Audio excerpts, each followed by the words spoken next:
Shalom saudara-saudara, dalam banyak video saya sudah saya ungkapkan kebohongan-kebohongan dari Yahya Waloni. Omongannya yang besar tapi tidak didukung oleh data yang akurat. Banyak kali menyampaikan informasi-informasi kepada para pendengarnya, tapi ternyata informasi-informasi sejarahnya justru melenceng atau salah semua, ya.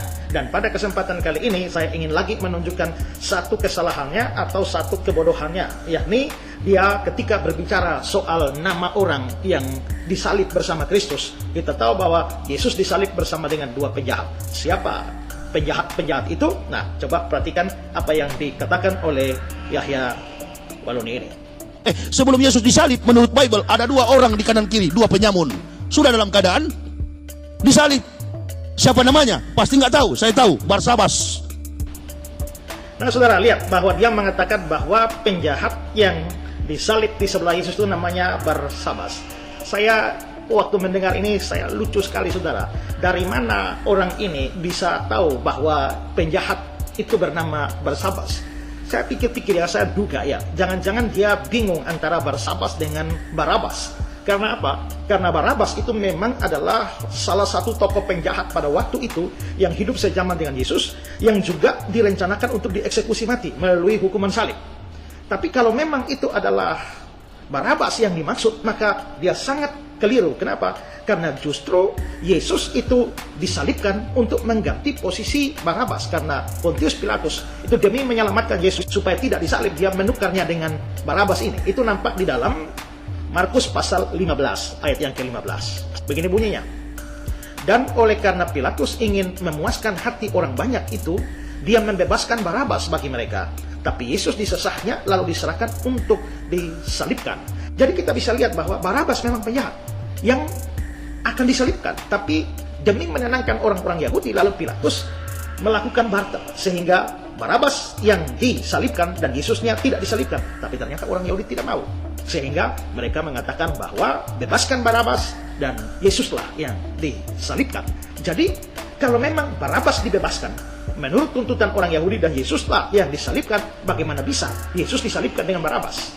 Nah, ini dugaan saya ketika Yahya bicara soal Barsabas itu, jangan-jangan yang dia maksudkan adalah Barabas, karena memang Barabas adalah penjahat yang juga hendak disalibkan. Tapi itu dugaan saya saja. Tapi kan dia bicara adalah seorang bernama Barsabas. Nah, di dalam Alkitab Perjanjian Baru itu nama Barsabas itu hanya muncul 2 kali, ya. Dan ini adalah salah satu tokoh gereja. Dialah salah seorang yang diusulkan untuk mengganti posisi Yudas Iskariot yang sudah mati bersama dengan Matias, ya. Itu nampak di dalam Kisah Para Rasul pasal 1 ayat 23. Lalu mereka mengusulkan 2 orang, Yusuf yang disebut Barsabas dan yang juga bernama Justus dan Matias. Jadi Yusuf ini disebut Barsabas, ya, atau juga bernama Justus. Lalu namanya muncul kembali pada saat terjadi sidang Yerusalem di Kisah Para Rasul pasal yang ke-15, di mana dia diutus bersama-sama dengan Paulus dan Barnabas, ya. Itu Kisah 15 ayat 22. Maka rasul-rasul dan penatua-penatua beserta seluruh jemaat itu mengambil keputusan untuk memilih dari antara mereka beberapa orang yang akan diutus ke Antioquia bersama-sama dengan Paulus dan Barnabas, yaitu Yudas yang disebut Barsabas dan Silas. Keduanya adalah orang terpandang di antara saudara-saudara itu. Jadi kita bisa lihat bahwa nama Barsabas itu hanya muncul 2 kali di dalam Perjanjian Baru, dan dua-duanya di dalam kitab Kisah Para Rasul. Dan dia itu adalah digambarkan sebagai seorang pengikut Yesus, seorang yang terpandang di dalam gereja mula-mula. Lalu bagaimana dia dianggap sebagai penjahat yang disalibkan bersama-sama dengan Yesus? Nah, jadi entah mau Barabas atau Barsabas, tetap dua-duanya salah. Karena Barabas itu justru dibebaskan dan Barsabas itu bukan penjahat, tapi bahkan tokoh dalam gereja mula-mula. Jadi manapun dugaan ini, tetap Yahya Waloni sedang omong ngawur. Kalaupun dia mengatakan bahwa mungkin yang dia maksudkan itu adalah Barsabas yang lain yang bukan di Kisah Para Rasul, terus Barsabas yang mana? Karena apa? Kitab suci tidak pernah membicarakan secara eksplisit nama-nama dari para penjahat yang disalibkan bersama dengan Yesus. Nah, tapi bahwa kitab suci tidak menyebutkan, itu bukan berarti tidak ada informasi sama sekali. Karena dari tradisi-tradisi itu kita bisa diberitahukan juga siapa nama-nama penjahat itu. Tradisi, namanya tradisi itu bisa saja benar, bisa saja salah. Karena yang penting adalah kitab suci tidak pernah mengatakan demikian. Tapi dari tradisi-tradisi mengusulkan beberapa nama, sama sekali tidak pernah muncul namanya Barsabas itu. Karena itu pertanyaan kita, dari mana Yahya Waloni ini bisa mengetahui? Dari Alkitab jelas tidak. Dari tradisi, kalau memang dari tradisi memungkinkan, tapi dari semua tradisi tentang penjahat-penjahat itu tidak ada satu tradisi pun yang menyebut orang itu bernama Barsabas. Ya, nah sekarang saya akan mengungkapkan beberapa data dari tradisi gereja atau tradisi-tradisi kekristenan.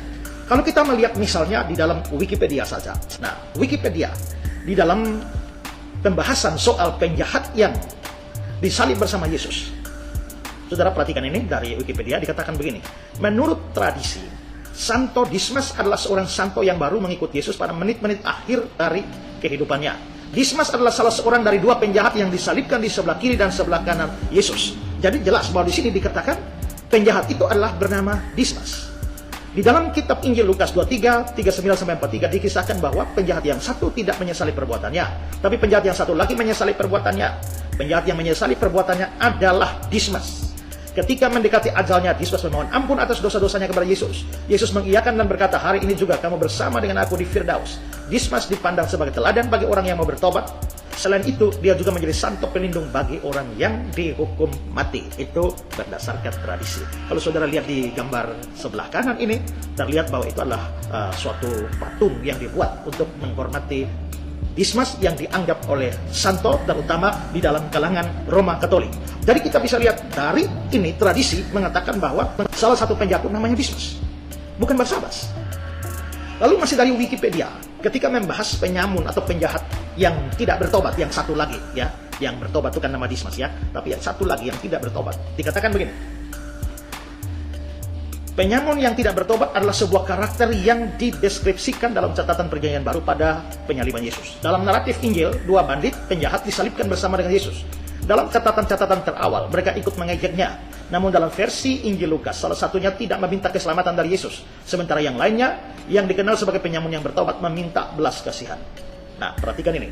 Dalam penulisan apokrifal, penyamun yang tidak bertobat diberi nama Gestas, yang pertama kali muncul dalam Injil Nikodemus, sementara rekannya disebut Dismas. Kepercayaan folklore Pius kemudian menyatakan bahwa Gestas disalib di sebelah kiri Yesus dan Dismas di sebelah kanan Yesus.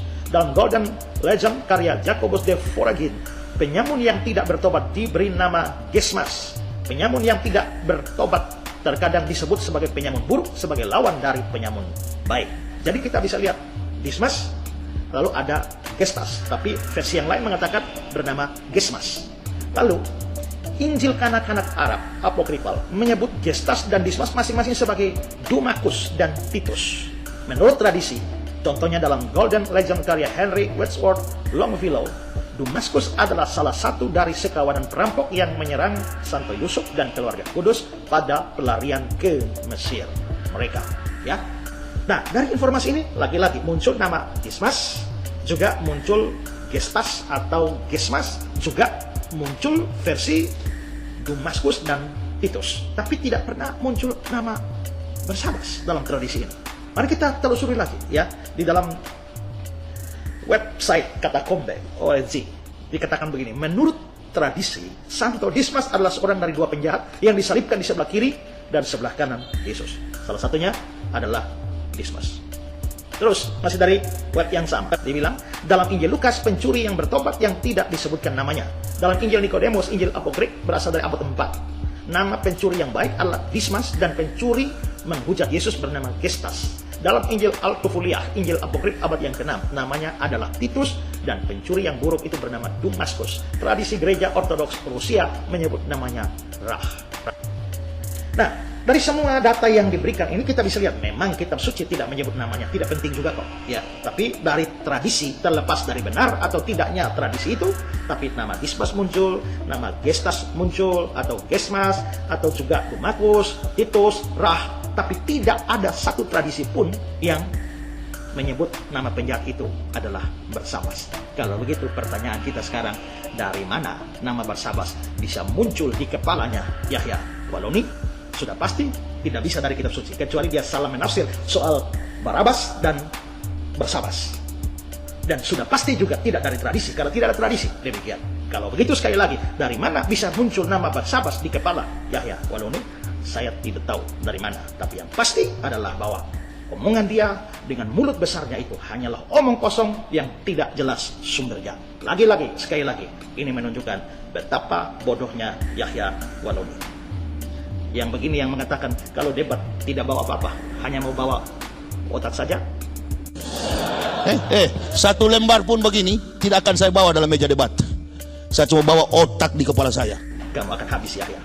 Saya tetap tunggu debatnya di Istora. Jangan pura-pura atau sengaja menghindar dengan mengatakan debat di Istora yang kamu sendiri tahu pasti bahwa tidak mungkin mendapatkan izin. Karena itu, tetapi saya tetap terbuka. Kalau memang kamu bisa, ya, ada mujizat sampai kamu bisa bikin di Istora, segera, cepat.